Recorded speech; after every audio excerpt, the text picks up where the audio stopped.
be speaking about the Raspberry Pi, its components and its functions and how it's used. The Raspberry Pi is a credit card size computer. It functions exactly like a computer. You can do anything on it like on a computer. Web browsing, writing Word documents or whatever you use through the computer.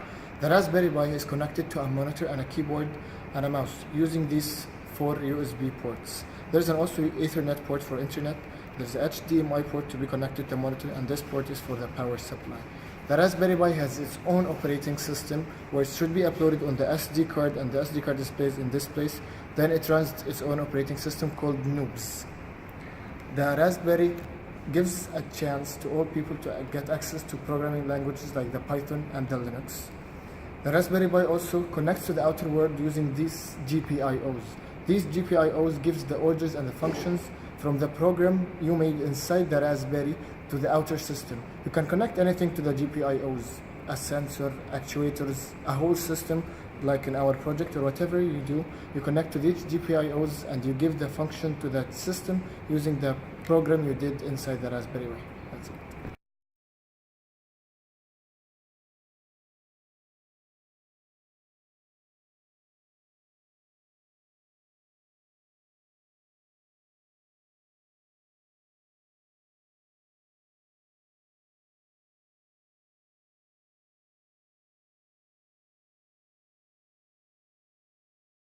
So hello, right now I would like to explain about the components and the elements that we use in our project. So we begin from here. So this is the switch for air compressor. So the air will be supplied through this tube into our systems.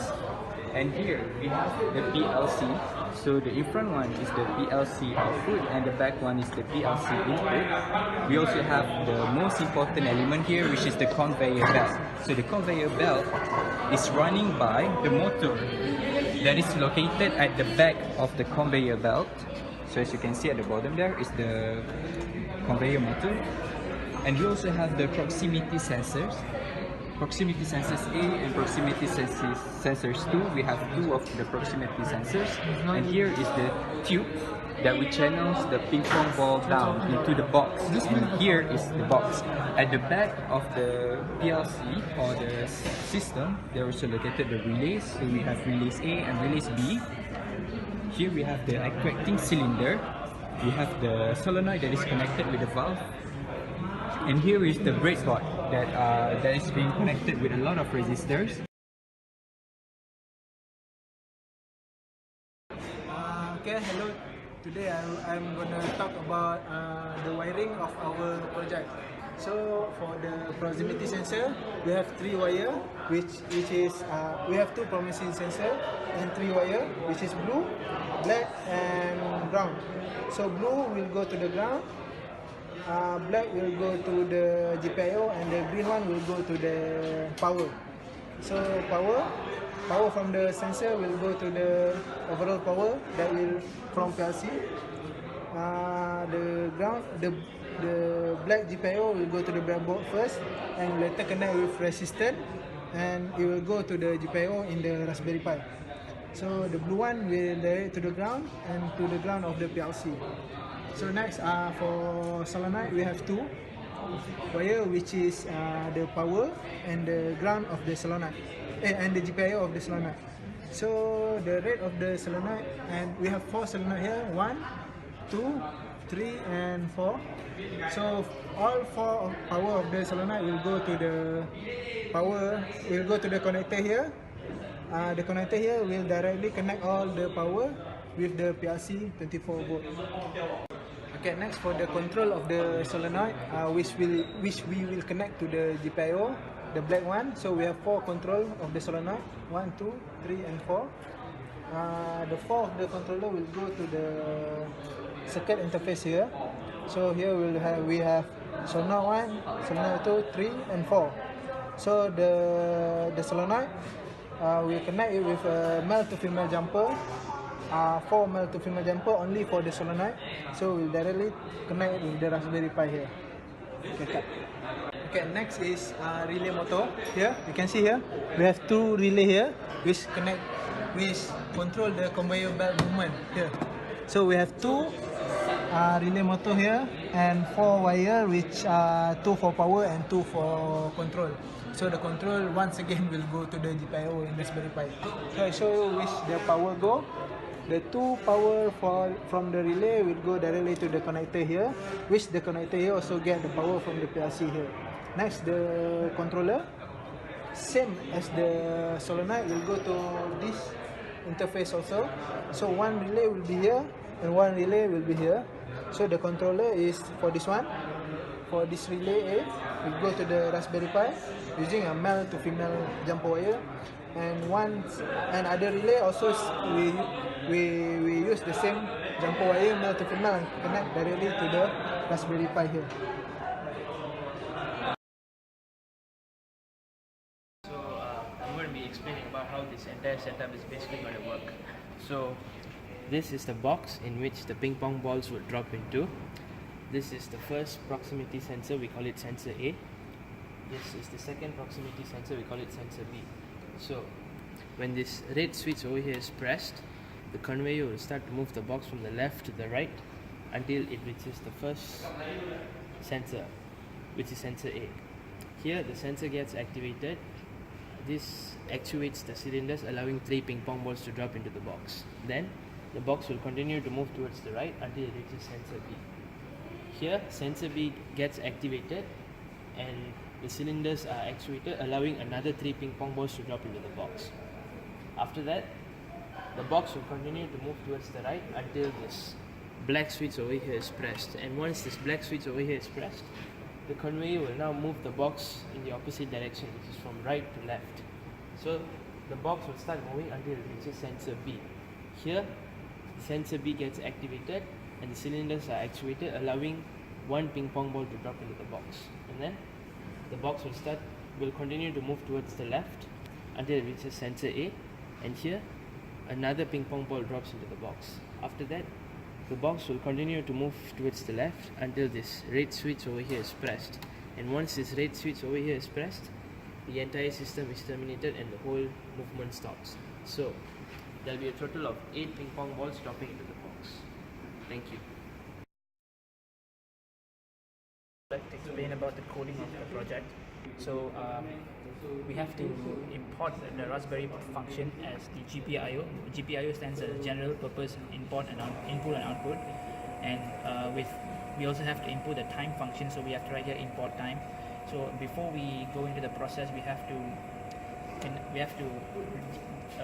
declare the components and which GPIO are they connected to. Sensor A is being connected to 17, sensor B is being connected to 27, relay A is 22, relay B is to 25, red switch is to 5, black switch to 6, the bottom left piston is to 14, top left piston to 15, bottom right piston to 23, and top right piston to 24. And afterwards we have to set up the sensors.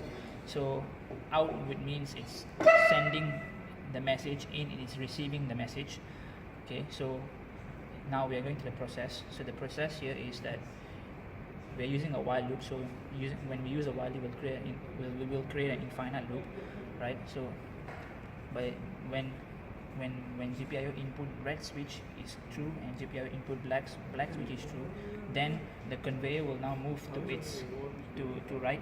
GPIO high indicates that the conveyor is moving to right, and as you can see, relay A moves to right, relay B also to its right. Piston now here it's BL is bottom left, TL is top left. So all of the pistons will then extrude out in this process. Now here, if GPIO input sensor is equals to false, that means the left sensor is activated, and now the conveyor will stop. Right afterwards, it will retract the top left piston will retract. After that, then the top left piston will then extrude. The same thing again with bottom left piston will retract, and the bottom left piston also will extrude. And then the conveyor, after the balls have dropped into the box, it will move to the right again, and it will detect. And once it reaches the sensor B, it will stop again. The sensor will be activated. It will stop again. The conveyor will stop, and the same movement will happen, where the balls will drop 3 times. After this coding, part of coding. It will move to the right and it will stop. And afterwards we have to press another switch so that it moves back to the left, right? So when we press the black switch, the conveyor belt now moves to the left. The same thing happens as in the first process. All pistons, all of the cylinders will be extruded out, and when it moves to the left, the first sensor which is detected, which is the sensor B, will then now be activated. The conveyor will stop, the balls will drop inside, and afterwards it will start moving again. And at that time, there will only be one ball dropping into the box, because in the first process we have 3 balls dropping at 2 sensors. The first motion, second motion, we only have 1 ball dropping at each on the sensors. So at sensor B, it will stop, it will drop the ping pong ball, and afterwards it will move again to the left. Now sensor A gets detected, the signal has been sent, it will stop the conveyor, the ball drops inside the box, and it continues to its left until it stops. That's it.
What I've learned from this project, I've learned quite a number of things actually. First of all, I've learned about the electrical components, their functions and how they are connected. All this while I've only been learning about them in classes, but now this project has given me the opportunity, the hands-on opportunity to see how they work for real. Besides, this project has also taught me to become a team player. Throughout this project, we have faced many challenges, but we have managed to overcome them as a team. So basically that's all. In this project, I learned something that is very, very valuable, which is the component and the element that we use in the project. So I did really understand about the component that we use, how they have to be integrated with each others, and how they communicate with each others in order to make the whole system From this function. experiment, I learned how to code Python. How to program a code using Python, and I feel like this will be very important in the future, because Python is a very useful programming language like MATLAB and C++.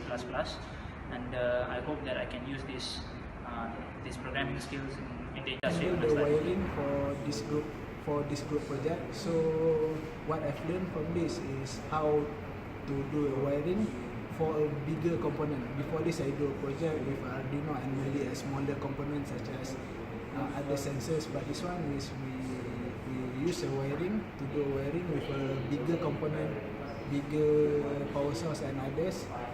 Okay, that's all. This Mechatronics project helped me to develop some skills using the Python and Linux languages, how to operate Raspberry Pi using these languages, also to discover a new computer-like device, which is the Raspberry Pi. Also gaining a lot of experience dealing with electronics, how to make connections and how to make the wiring and the circuits. Thank you so much.